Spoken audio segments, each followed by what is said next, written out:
Oke, selamat sore.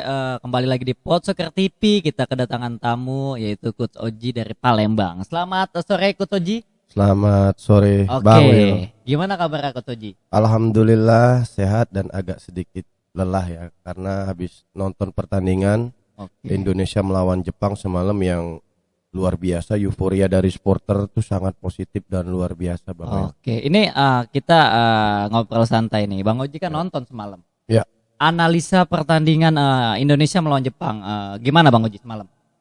sesuai prediksi awal ya Indonesia akan sangat kerepotan menghadapi Jepang yang notabene langganan Piala Dunia ya, Bang Will.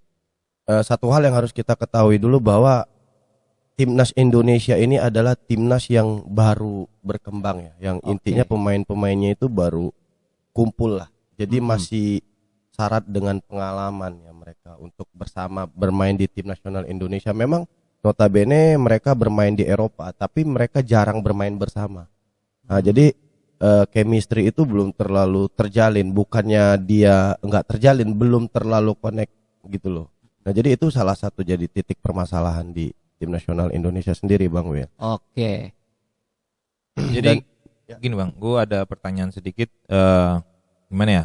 Semalam tuh abang tolong jabarin. Biasanya kan orang tanya ini defense-nya gimana, midfielder-nya gimana, attackingnya gimana untuk Indonesia pas lawan Jepang kemarin. Untuk debutan baru Kevin Dix gimana bang? Udah bagus atau udah klop atau underperform? Kalau aku pribadi ya untuk Kevin Dix sangat luar biasa, Bang Dixor, karena pemain ini pengalaman dan bermain di Liga Champion, bermain di Liga Denmark ya. Itu sangat mempengaruhi dari skill atau kemampuan pemain tersebut. Jadi kalau pemain yang udah grade-nya A seperti itu dia nggak akan terlalu sulit untuk melakukan adaptasi ya sama itu karena dia udah settle banget tuh Iya, sama soalnya begini bang. Jakob Sayuri ya. Kalau biasa kan orang klub sama pemain Liga 1 Indonesia, bukan saya itu ya, Ya. agak lama ya. Tapi emang kualitas Yakob juga kita lihat agak bagus ya. Begitu Kevin kehilangan momentum untuk itu, Yakob langsung cover. Tapi jam terbang membuktikan sih bang. Yang kayak tadi abang bilang dia udah main di Eropa, dia udah main di Champion. Membuktikan kalau dia cuma butuh waktu 2 hari untuk ngeklop sama si Yakob Sayuri bang. Betul. Kalau menurut saya malah pada saat dia bermain itu dari sisi penyerangan kirinya Jepang itu malah mati nih ya kan Ya. yang dimainkan oleh Mitoma Iya, sendiri ya Mitoma. kan. Bahkan kalau saya rasa sih pelanggaran yang dibuat itu agak sedikit berbau sengaja gitu loh karena kekesalan nggak bisa melewatin si Kevin Dick Iya, ini yang benar. selalu ketika Yakob lepas Kevin Dick nutup, ketika Kevin Dick nutup Yakob yang meng-backup itu. Iya. Nah, itu chemistry yang luar biasa. Bahkan saya di luar ekspektasi saya loh Bang Diksor bahwa mereka ini baru sama-sama ketemu yang notabene Yakob juga habis cedera ya kan di Ya, round baru pemulihan. ada beberapa pertandingan yang dia nggak bisa main, bahkan ketika dipasang starter menyajikan permainan yang sangat luar biasa menurut saya gitu loh. Dan kalau menurut aku pribadi ya, saya pribadi untuk kedepannya itu Kevin Dick sama Yakob Sayuri itu nggak perlu dirotasi lagi sih, udah settle banget. Jadi sebenarnya kanan dan kiri kita itu udah sangat luar biasa. Nah, titik permasalahan yang ada sekarang ini di lini tengah sama penyerangan kita, Oke. Bang Diksor gitu loh. Yang memang maaf ya ketika Nathan kemarin kurang perform, underperform lah kita. Iya. Nah, pengganti yang cocok ini seperti apa gitu loh. Ketika mengganti sosok Ricky Kambuaya, sedangkan Ricky Kambuaya sendiri sangat minim jam bermain ya di Ya, round 3 sangat ini ya. minim. Jadi gambling yang akan dilakukan Sintayong itu sangat besar. Sedangkan tuntutan supporter tim nasional Indonesia ini kan ya enggak semuanya pro kan, ada yang kontra Ya, gitu iya, loh. iya, Jadi nah jadi ketika hal ini keputusan apa yang diberikan Sintayong itu Sintayong agak sedikit mungkin agak sedikit ragu-ragu ya. Karena apa? Ketika dia merubah formasi atau starting seperti pada waktu Sain Patinama dan Asnawi dimainkan, dibilang bahwa Sintayong ini salah satu pelatih yang suka bereksperimen dan lain-lain ya kan. Oke. Nah, jadi sebenarnya gini, saya cuma sedikit pesan untuk supporter atau netizen yang agak kurang setuju dengan Sintayong, Iya, iya, iya. berikan kepercayaan ke pelatih kita lah, karena pelatih yang lebih tahu dengan pemainnya. Iya, Bang. Nah, jadi pelatih itu bisa menilai pemain ini layak dimainkan atau tidak karena ada waktu 3 sampai 4 hari. Itu kan Oke. latihan. Iya. Bahkan mereka melakukan mini game. Nah, disitulah pelatih memutuskan siapa yang layak bermain. Gitu loh. Oke Bang Oji, saya mau nanya lagi nih, menyambung tadi pertanyaannya Bang Diksor. Kan kita lihat lini tengah kita, Tom Haye lebih turun ke dalam. Ya. Jadi kita lihat Nathan ini underperform lah ya kan. Ya. Jadi menurut Bang Oji, bagaimana kita bisa kemarin tuh harusnya kita bisa mengimbangi lini tengah Wataru Endo dan pemain Jepang lainnya. Analisa Bang Oji di lini tengah gimana? Kalau untuk lini tengah sendiri, kalau menurut saya pribadi, Bang Will, Iya. Nathan itu agak sedikit kalah kualitas dengan lini tengah Jepang ya, mulai dari pengalaman ya Bang Diksor ya, Bang Dia Will, juga masih muda banget dan sih, juga masih sangat muda gitu loh, dan juga dia bermain juga di liga apa, kita juga harus oke. tahu lah, dengan intensitas yang jauh berbeda dengan yang Indo yang Ya. tahu sendiri lah bermain di mana, kita semua tahu ya, timnas Ya. senior Jepang. Di situ ada Minamino. Ya, jadi mereka udah memang kayak pengalaman. Jadi mereka itu pemain-pemain Jepang itu udah tahu dengan apa yang akan dilakukan mereka ketika mendapatkan tekanan, gimana Oke. cara menyerang. Sedangkan Nathan itu sangat dikuras. Jadi bermain dengan bola pendek-pendek cepat itu, kita jaga pemain itu sangat capek, Bang Will. Gitu loh. Nah, kenapa ketika babak kedua itu kayaknya Nathan udah habis bensin lah bahasa kita kan. Oke. Jadi sedikit jalan gitu loh. Nah, makanya ketika mau diganti Ivar Jenner kena akumulasi kan pada Iya. waktu itu, betul kan? Nggak ada pilihan Nah, jadi lain di bench. nggak ada pilihan. Jadi Sintayong harus memaksakan, dan aku sangat setuju ya dengan ketika Sintayong menarik Nathan dan Tom Haye. Iya. Kalau menurut aku kemarin ketika kita ketinggalan 2-0 Bang Iya. Diksor, harusnya Sintayong lebih realistis untuk melepas pertandingan tersebut. Iya. Karena kita lebih baik berfokus di melawan Arab Saudi. Arab Saudi yang notabene kita sangat membutuhkan poin dan kemenangan gitu loh. Ketika kita kalah nanti ketika lawan Arab Saudi, itu sangat sulit untuk kita meraih posisi 4 atau 3. Tapi gitu. ada satu tanda tanya saya, Bang. Kemarin itu strike babak kedua diganti apa nggak diganti, Bang? Kalau menurut saya sih Rafael Struijk harusnya diganti ya, memang harus diganti. Kita harus punya plan. Sebenarnya alangkah baiknya dicoba Hoki Caraka kemarin ya. Karena apa? Karena kita udah nothing tulus, seharusnya seperti Ya. itu Bang Diksor. Karena untuk ketinggalan 2 gol itu Bang Will, Bang Diksor, sangat sulit untuk melawan Jepang. Kita bisa ngegolin 2 gol aja udah luar biasa. Jadi alangkah baiknya Sintayong memasukkan Hoki Caraka, melihat kapasitas Hoki Caraka ini dilatih dengan pelatih striker ini Ya. ada peningkatan perubahan, atau ya. tidak Iya, gitu kan, betul, harusnya betul. seperti itu. Tapi balik lagi kita cuma penonton, kita Iya. di sini netizen, yang paling tahu dengan pemainnya itu pelatih ya, Sintayong. Tapi ya. Bang, Gitu loh. ada satu keputusan, apakah menarik keluar Orat Mangun terus ganti sama Witan itu cocok apa enggak sebenarnya, Bang?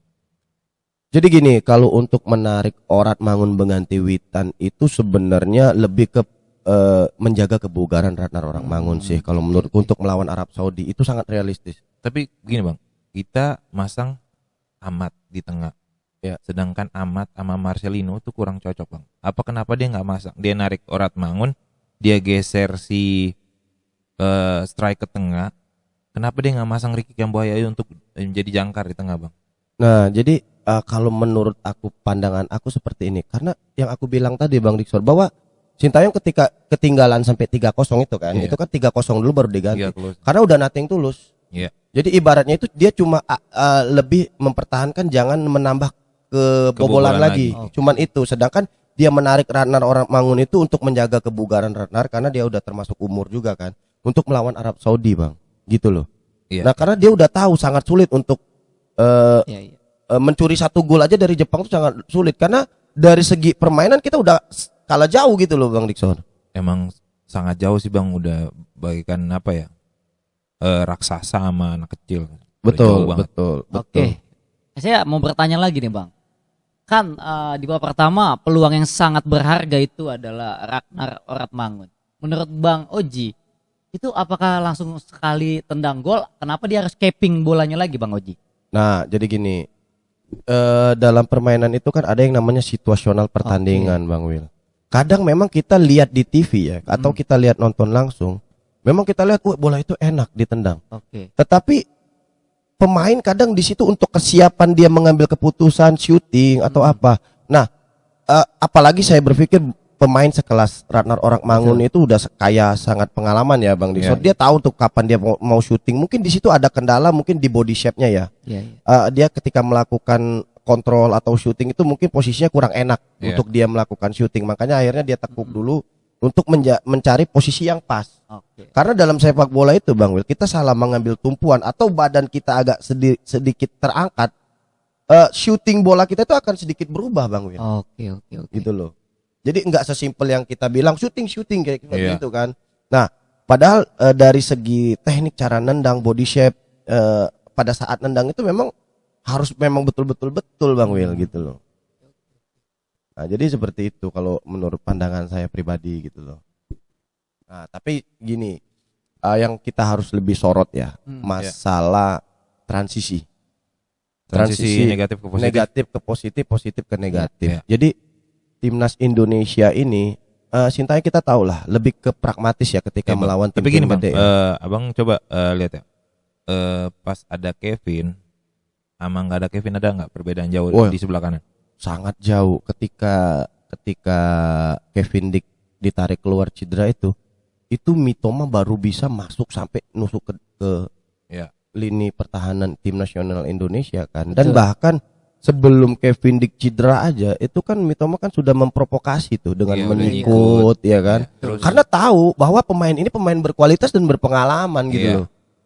Nah, jadi sebenarnya PR Indonesia itu yang paling besar tuh bukan dari pertahanan sih, di balik kebobolan yang 4 gol ya kita kalah. Sebenarnya untuk dari segi pertahanan itu udah sangat luar biasa sebenarnya Bang Wil, Bang Diksor. Tapi yang harus kita lebih pikir itu pemutus aliran serangan lawan.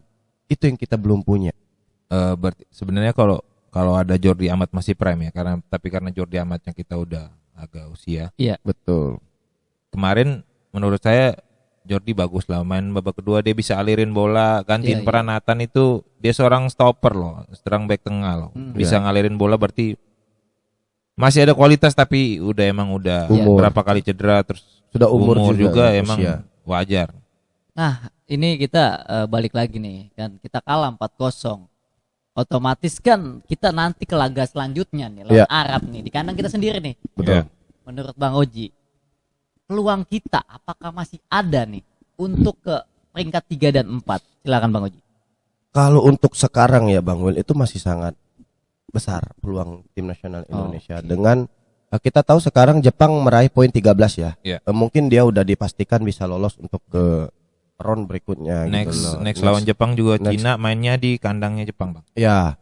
Jadi kalau untuk kita itu poin paling penting itu harus menang melawan Arab. Bahkan kalau kita seri pun lawan Arab itu agak sedikit sulit Bang Wil. Sulit ya. Jadi kita 3 home 2 away kan. Nah 3 home ini kita harus mendapatkan hasil maksimal, harus semuanya menang 9 poin dengan notabene di situ mendapatkan 12 poin ke depannya gitu. Sisa home ini Arab, Bahrain sama Cina. Iya, betul. 3 home. Betul. Dan sangat realistis ya kalau memang Indonesia akan bisa mencuri kemenangan dari Bahrain dan Cina. Karena ada dengan masuknya Kevin Dick ya kan. Belum ada Maes juga ya. Jadi ya betul. Kemarin aja belum ada match, Jepang tuh sebenarnya menit-menit awal tuh udah agak keteteran ya kan. Betul kan? Susah menyerang mereka, bahkan masuk pun susah. Betul.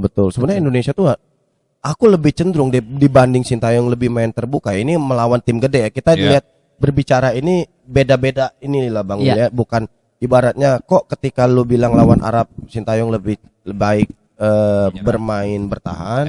Ketika lawan Cina Bahrain menyerang. Nah, ini berbeda lagi permasalahan Bang Wil. Karena kita harus lihat juga dari segi materi, komposisi pemain kita ya Bang Diksor ya. Jadi kalau melawan Arab sendiri sih kalau menurut aku pribadi, Sintayong aku lebih sedikit setuju itu harus melakukan 2 skema yang bagus. Yang pertama untuk di babak pertama harus mengambil gol cepat dulu. Berarti dalam sama kayak lawan Arab begitu, kayak kemarin di kandang ya, Arab. Betul. Apalagi ini di kandang kita ya. Harusnya Sintayong mengambil inisiatif, lebih mengambil serangan terlebih dahulu. Tapi kan begini Bang Oji, kita melihat Arab Saudi lawan Australia aja kemarin seri dengan pelatih barunya si Renald ya kan. Ini pelatih lamanya Arab Saudi aja yang ngalahin Argentina. Gimana nih? Arab Saudi mainnya bagus banget, penguasaan bola babak pertama lawan Australia 70%. Apa yang harus kita persiapkan lawan Arab ini Bang Oji di GBK nanti Ya tanggal kalau 19? kalau balik apa yang harus dilakukan mungkin Sintayong udah tahu ya. Karena Sintayong itu pemain yang luar biasa, apalagi kemarin kita udah bisa menahan imbang Arab Saudi di kandang Arab Saudi. Itu suatu modal itu mental untuk pemain-pemain Indonesia untuk bahwa aku bisa nih. Ya kan, apalagi udah masuk Kevin Dick dan Michilgers ya. Aku rasa Indonesia harus berani keluar di Tapi gini menit-menit Bang, awal gitu. banyak pemain Arab yang cedera, ada yang akumulasi kartu merah juga, si Kano malah yang Ya itu suatu pemain keuntungan. kelas. Suatu keuntungan berarti Betul. emang wajib 3 poin berarti Bang. Wajib 3 poin. Bahkan kalau aku bisa ngomong sih, prediksiku pribadi bisa lebih dari 1 gol kita lawan Arab Saudi, bisa 2-0. Oke, tetapi kan Arab juga pasti mau dapat poin Bang Pasti, Oji. Ngotot juga kan. Pasti. Tapi dengan ada hasil wawancara, bukan wawancara ya, ada video dari Pak Erick Thohir bahwa itu sebenarnya kata-kata itu bukan Pak Erick Thohir mau mundur ya, maaf ya. Kadang media ini ada beberapa yang suka menggoreng hal-hal seperti ini kan. Tetapi sebenarnya lebih memberikan motivasi ke pemain gitu loh, bahwa gua memberikan kepercayaan penuh ke kalian gitu loh. Iya. Harus semangat bahwa kita masih bisa untuk menuju ke Piala Dunia gitu loh, membakar semangat gitu loh. Jadi untuk netizen kita gimana Bang? Nggak perlu harus percaya video-video yang terlalu dipenggal ya. Ya, kadang betul. dipenggal doang disalah artinya. Kalau aku pribadi sih lebih apa gini ya, kita ini harus bijak dalam bermedia sosial, lebih ke arah situ. Jadi ketika kita mendapatkan suatu berita itu kita cari tahu dulu, jangan langsung kita telan mentah-mentah lah bahasanya kan. Kita harus benar ini apa sih artinya gitu kan. Nah jangan suka kita dibodoh-bodohin lah oleh beberapa video-video dari media-media ini kan gitu. Harus memang betul-betul bijak kalau menurut saya gitu loh. Oke, berarti intinya memang itu motivasi aja ya buat Indonesia, timnas Indonesia, supaya kita besok lawan Arab bisa meraih poin ya, 3 poin lah minimal ya Bang. Iya, bukan minimal lagi, udah harus wajib itu mendapatkan 3 poin kalau memang kita mau ke peringkat 4 ya. Kalau misal berbilang wah runner up, udah tinggalkan jauh-jauh lah. Karena tapi Bang ada satu lagi Bang, ada satu yang ganjal di saya nih Bang ya. Saya mau tanya sama Bang, Eliano layak nggak main lawan Arab? Lihat dulu nih, lihat dalam artian seperti ini, dimasukkan ke line up bukan starting 11 ya. Ini kita masukkan ke line up dulu karena nggak ada alasan mengganti Kevin Dick dan Yakob Sayuri. Iya, tapi gini Bang, Eliano itu juga bisa di tengah, bisa juga sayap kiri. Bisa jadi opsi juga Orat Mangun di tengah, mengandalkan kecepatan untuk lawan Arab Bang. Nah, jadi gini Bang, kita harus memahami dulu format yang dipakai sama Coach Sintayong sendiri. Coach Sintayong ini kan bermain selalu dengan pola 3-4-3. Betul. Ya, nah, sedangkan kan Eliano ini setahu saya itu lebih cenderung ke kanan kan. Lebih ke kiri Bang. Kalau musim lalunya Eliano tuh ya lebih kalau kemarin kan awal-awal mainnya di kanan kan, dikasih bek kanan pas kan. Ya, Bahrain karena emang opsi gantinya cuma Sandy Walsh Bang. Ya paling kalau memang mau di plot ke kiri, kalau menurutku sih Rafael Strike yang diganti, Ratnar ditarik ke tengah, ke kiri depan itu Eliano di kiri gitu. kan, benar. Ya, Jadi paling hal itu yang soalnya saya ngelihat anak ini punya kecepatan. Ya. Bagus juga dalam penguasaan bola. Shootingnya juga bagus. Mungkin yang Coach Sin lihat kalah dalam fisik mungkin. Duel kecil. Tapi ya kita lihat lah. Coach Sin kedepannya gimana. Jadi gimana Bang tanggapan Abang? Ada yang bilang kenapa ngelihat Eliano kemarin ikut nyanyi mukanya sedih, kasihan nggak kalian itu Bang? Pendapat Abang apa sepak bola itu harus perlu kasihan Bang? Wah, dalam sepak bola itu nggak ada yang bahasanya kasihan atau nggak kasihan. Lu bisa menampilkan yang terbaik, lu gua pakai gitu loh. Oke. Itu jadi, dari sisi kacamata pelatih begitu ya Bang? Iya, mungkin kalau kita tanya ke pelatih seluruh dunia pasti jawaban seperti itu. Berarti track permainan selama beberapa pekan ke belakang dicek dong sama analisis pelatih sama pelatih, berarti dicek semua. Jadi gini, Sintayong itu memutuskan tidak hanya keputusan dia sendiri. Di situ ada tim ofisial ya. Oke. Ya terbagi di tim analisis. Jadi seperti saya bilang di awal tadi Bang Diksor, bahwa dalam sepak bola itu kan kita ada waktu beberapa hari namanya season latihan kan. Untuk menghadapi pertandingan siapapun itu. Nah, di situ kan pelatih melihat nih perform pemain ini seperti apa. Apakah dibutuhkan sesuai dengan skema yang akan dipakai. Jadi bukan masalah pemain itu bagus atau pemain itu main di Eredivisie. tolak ukur bukan seperti itu. Sekarang kalau kita oke. berbicara masalah pemain Eredivisie, Rizky Ridho sangat luar biasa loh walaupun bermain di Liga 1. Iya. Iya. Tetapi sekarang Yakup juga gitu, Bang. komposisi pemain ini kira-kira dibutuhkan nggak untuk skema yang akan Skema dijalankan yang- si Sintayong ini tersebut. Dan maaf ya, ini bukan gua sok pintar, ini pandangan gua pribadi ya. Oke, Takutnya netizen wah lu sok tahu, ini pandangan gua pribadi. Jadi Eliano pada waktu dia dimainkan di awal itu Bahrain. Bahrain. melawan Bahrain ya. Iya. Iya. Itu malah aku bilang nggak terlalu baik karena pemainnya terlalu ke belakang. Iya. Dan support dia untuk ngelempar bola ke depan itu kurang. Iya. Memang dari awal aku wajar gitu loh. Jadi memang mungkin pemain ini pemain bagus tapi no spesial. Ya. Tapi begini, Gitu. Bang. Butuh banget apa nggak butuh banget sekarang? Butuh dicoba. Butuh Kalau kita dicoba. berbicara dicoba gini, kenapa saya bilang dia masukin di line up tapi bukan starting 11? Ketika Indonesia udah mungkin unggul lah ya, unggul boleh kita coba. Boleh kita coba. Nah, tetapi kalau kita gini ya, kita harus sama-sama perhatikan ya. Di tim nasional Indonesia ini pemain itu nggak pernah full pemain diaspora. Nah, kita di sini sama tahu apakah memang dari regulasi kita yang tidak membolehkan atau seperti apa, betul? Ya, Ya kan pasti kita ada. nggak tahu belakang-belakangnya Nah, gimana, ya, Bang, ya. karena kita cuma tahu kulitnya doang, tapi isi Betul. dalam kita nggak tahu Ya. apakah memang harus seperti itu, harus masih tetap ada Ada satu atau dua. pemain dari Liga 1 atau seperti apa, kita kan nggak tahu ya. Tapi Iya, begini, Bang, gue mau tanya sama Bang. Dari semua pemain yang kemarin lokal sama diaspora ya. Ya. Tapi yang layak lokal yang berapa doang untuk main? 2 apa 1? Kalau aku sih untuk Yakup dan Rizky Ridho layak. Nah, berarti itu- 2 aja berarti. 2. Saya menarik tuh ngebahas Rizky Ridho kan Bang, banyak diperbincangkan Iya. kemarin kan. Kenapa nggak abroad? Padahal kan kontraknya masih 3 tahun lagi di Iya. Persija. Iya. Pandangan Bang Oji mengenai Rizky Ridho ini mainnya konsisten Bang. Menurut saya walaupun memang ada sedikit-sedikit kesalahan. Kalau Bang Oji pendapatnya gimana melihat Rizky Ridho ini? Kalau aku pandangan aku udah layak sih, tapi kalau untuk bermain di Asia Tenggara sih sayang. Minimal kalau Asia Tenggara jangan Malaysia deh. Minimal Thailand lah. Thailand. Karena gini loh ya. Level yang dihadapi Rizky Ridho sendiri itu udah bukan level maaf ya Asia Tenggara lagi gitu loh. Udah level Liga Inggris kemarin. Udah iya, dia bisa menahan dari Intercept berapa kali kemarin iya yang iya bagus-bagus banget. dari Minamino, Iya. dari Mitoma, dari Kubu. Wah, Dari Makamada sekali. nah, jadi ini notabene kita harus tahu dulu level pemain ini level pemain yang berpengalaman bahkan di Liga Inggris dan liga-liga Eropa kan. Ya, bener banget. Yang gua salut dengan anak muda ini Bang Dixor, Bang Will, dia punya ketenangan, dia Ya. percaya diri. Duelnya Itu yang juga dipunya. bagus. Tapi di balik itu kan kita nggak pernah tahu sih apa sih penghambat Rizky Ridho ini memang apakah memang belum ada tawaran kah? Apakah memang dia masih memikirkan keluarga banyak hal kan kita nggak Tapi pernah kemarin tahu gitu loh. sempat ada podcast tuh Bang, dia bilang dia masih menghargai kontraknya aja sih Bang. Persija 3 tahun Bang. Ya, jadi kalau berbicara itu is okay, itu kembali ke attitude ya. Ya. Tapi kalau memang Persija sayang dengan anak ini, harusnya Persija dengan statement Ridho itu dia semoga mendengar.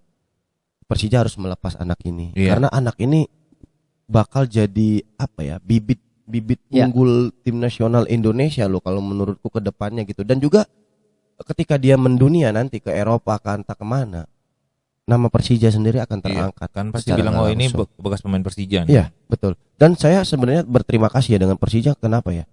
Kita tahu lah banyak pemain-pemain muda yang lahir dari Persija loh Betul. sekarang. Iya. Seperti Ferrari, ya kan? Yang waktu saya Salah satu. pernah bilang sama Iya, Will, iya, saya benar. sangat salut sama coach Iya. Thomas Doll ya. Ya, Thomas Berkat Doll. dia mulai menanjak akademinya Iya, Persija. Betul. Nah, seharusnya ini jadi contoh ya. Jadi untuk klub-klub Liga 1 yang lainnya, Oh, Bang oke, Dixor oke. ya, Bang Will ya, bahwa ayolah, jangan lagi timnas yang mensupport klub-klub Liga 1. Iya. Jadi selama ini kan timnas yang mencari bibit, Liga 1 yang mengontrak. Tapi Iya, iya, iya. Sekarang akhirnya kita gini, Bang, balikan gitu. akhirnya ada 2 tim yang mensupport timnas luar biasa ya. Iya. Ada Persebaya sebelum Iya. Persija, sekarang ada Persija. Betul, Eh, betul. Kayak doanya Abang tadi Mm-mm. harus lebih banyak lagi tim-tim yang buat kayak gini. Harus. Kalau memang Jadi itu untuk mempersiapkan ini juga ya pemain-pemain untuk timnas ya Bang ya. Iya. betul. Jadi gini Bang Will, kalau kita ingin berbicara tim nasional jauh lebih baik, Mm-mm. itu memang harus dari liganya, dari klub kita itu harus udah dewasa, dalam artian ayo kita sumbang pemain-pemain terbaik untuk timnas. Jangan Ya. timnas menyumbang pemain untuk klub-klub. Dulu Iya, kan benar. terbalik Iya, kan. iya, iya. Nah, tapi sekarang apa yang dilakukan sama Persija sangat luar biasa. Persibaya juga aku sangat respect. Mungkin akan disusul sama Bali dan Ya, Dewa United. Bali juga ya. training centernya Berarti udah kan mulai gini, banyak. secara nggak langsung bertahap itu grafik sepak bola Liga Indonesia juga udah mulai baik. Iya, Mulai baik. betul, bertumbuh Bang. Berarti apa yang dijalankan Erick Thohir jalan dong bang. Wow, sangat luar biasa. Iya. Dan aku orang pertama yang menolak apabila Pak Erick Thohir mundur gitu loh. Iya, betul. Tapi gini bang, gue ngelihat Sintayong ini membentuk coach Indra Safri sama coach Nova. Coach Nova Coach Nova, untuk ya. jenjang panjang ke depan. Iya, iya, iya. Kan naturalisasi kata Pak Erick kan jangka pendek, Iya, betul. jangka panjangnya berarti coach In udah membentuk Iya, dua iya. pelatih Benar, benar. Indonesia yang mulai bagus. Betul. Jadi gini, sebenarnya kalau kita lebih berbicara lebih dalam mendasar tentang apa yang dilakukan Pak Erick Thohir ya. Mm-mm. Ini kalau kacamata saya pribadi. Jadi sebenarnya untuk jangka pendek pemain-pemain diaspora kita ini enggak juga, Pak. Kalau kita teliti dengan cermat, Mm-mm.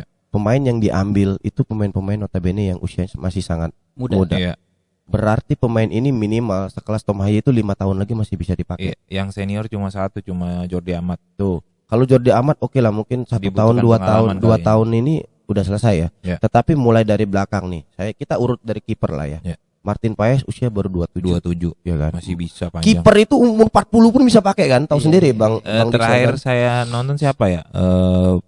Kipernya Yunani yang rambut putih Niko Poladis ya, 42 Iya, tahun. 42 tahun. Ya Terus oke lah kiper kita. Italia juga 40-an. Betul. Masih oke lah. Betul. Jadi kalau kiper nggak usah kita berbicara 40 37 lah ya. Mm-mm. Iya. Berarti 10 tahun ke depan Martin Paes ini masih akan Masih dipakai. bisa. Dan kiper itu Bang Will beda dengan pemain. Pemain maksudnya back, penyerang dan lain-lain. Kenapa? Kiper itu semakin tua, semakin bagus. Iya, semakin Karena bagus. semakin berpengalaman. Semakin Bang Will. berpengalaman. Iya, iya. Nah itu yang harus kita beri garis bawah, kita catatan kita ya. Iya. Yang kedua Jay Ises usia 23. Justin Hapner usia berapa coba? 21 apa 21. Dari Skirido di bawah 25. Iya. Itu proyeksi 10 tahun yang akan datang masih loh. Nah, Iya. jadi di sini apa yang harus kita pahami sama-sama di sini Bang Dixon, bahwa 10 tahun ke depan timnas ini udah aman Oke. dengan pemain yang ada. Nah, di 10 tahun itu disitulah pembentukan mulai dari kelompok usia U17, U20, U23 gitu loh Bang Oke, Will, oke, Bang Dixon. Jadi Pak Erick Thohir tuh lebih menjaga kestabilan. Dalam artian timnas seniornya itu stabil untuk meraih ranking 100 besar sampai pembenahan ke bawah sendiri gitu loh Bang Will, Bang Dixon. Jadi bertumbuhnya kita oke lah. Sekarang kita berbicara anak usia 10 tahun. Iya. 10 tahun ke depan dia usia 20 udah bisa bermain di kelompok usia Oke, umur kan. Bang. Itu Oke. Bang Oji yang saya pengen tuh kita harus bisa membangun sepak bola juga di bawah juga. Atas udah, bawah juga harus seimbang gitu Bang Oji. Gimana pendapat Bang Oji? Sekarang kebalik Bang Will, bukannya atas juga di bawah harus seimbang. Sekarang atas dulu yang harus stabil, Mm. baru ke bawah. Ya. Oke. Gitu loh. Sekarang ini ketika kita bibit-bibit lahirlah bibit-bibit yang bagus. Iya. Tetapi kalau ranking FIFA kita anjlok, kita akan terbentur sama yang namanya dengan regulasi. Iya. Percuma. Itu yang terjadi Oke, selama oke, ini oke. kan. Oke. Tetapi kalau kita udah menembus ke 100 besar, ya kan? Oke. Secara nggak langsung gerbang yang tadi tertutup itu terbuka. Oke. Dan sekarang ini apa yang terjadi di bawah? Selaku saya ini pelaku di bawah lah ya. Oke. Pembinaan untuk di SSB ya, di bawah ya. Jadi apa yang dilakukan Pak Erick Thohir sebenarnya yang sangat luar biasa apa? Satu, revolusi mental Bang. Oke, terima kasih Bang Oji, luar biasa Bang Dixer. Kita akan bertemu lagi nanti di pertandingan Arab Oke. Saudi ya lawan Indonesia. Terima kasih, Bang Will. Bang Dixer, semoga Oke. kalian sehat. Terima kasih, Bang Terima Dixon. kasih Oke. Bang Oji ya.